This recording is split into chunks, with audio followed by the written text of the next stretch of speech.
What's up, guys? Welcome to your 23rd Python tutorial, and in this tutorial I'm going to talk to you guys about different ways to test stuff. Now, so far the only test I showed you guys is double equals, to say that one thing is equal to another thing. But there's also different ways you can test, and those include the less than sign, like 9 is less than 7, which would give you false. The greater than sign, and of course that's just that.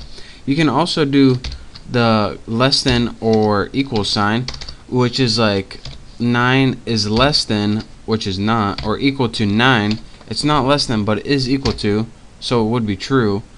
You can do therefore greater equals to, and something that you guys might not know how the syntax goes is exclamation point equals, and this means it's the opposite of this. Exclamation point equals means not equals to. So is 9 not equal to 3? It's true because it's not equal to 3. What about 9 not equal to 9? So anything besides itself would be true.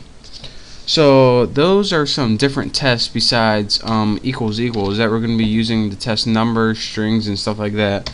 So I'll repeat it again when I'm testing, but just be aware for now. Another thing that people use a lot but is different is called the is operator.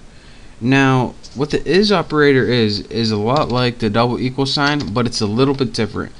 Say you have a list like 1 equals 21, 22, 23. Let's create that, and we have list 2 which equals 21, 22, 23. Now if you put 1 is equal to 2, it's going to come out as true because the lists have the exact same value.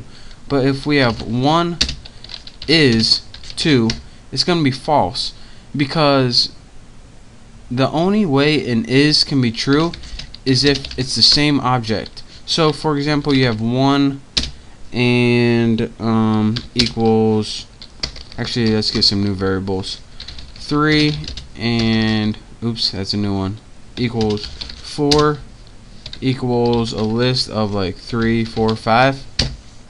If you have 3 is 4, then that would be true. Never mind this, that's a key that I accidentally hit. So the only way an is would be true is if that they are actually the same object, like this. Even though this and this have equal value, once you put is, it's not false, because even though they're equal, 1 is not actually 2. They're not actually the same object.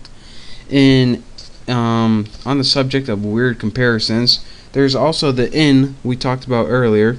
So say we have a variable called pizza, and set it equal to something called Pizza Hut, and we can test using the in, or let me just show you guys. Say test for s in pizza, and it's going to come across as false because the letter S is not anywhere in the value of pizza, which is Pizza Hut.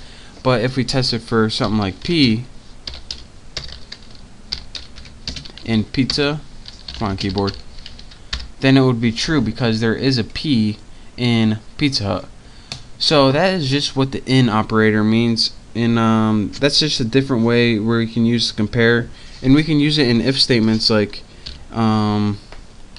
get my cursor, if P in pizza, and that can actually be a test condition, and then you can run a block of code right here.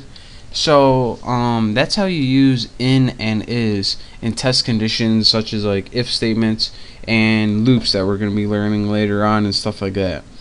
So again, those are some different ways to compare, including the is operator and the in operator. So pay attention to those. We'll be using those a little later on. So thank you guys for watching. Make sure to subscribe, and I'll see you next tutorial.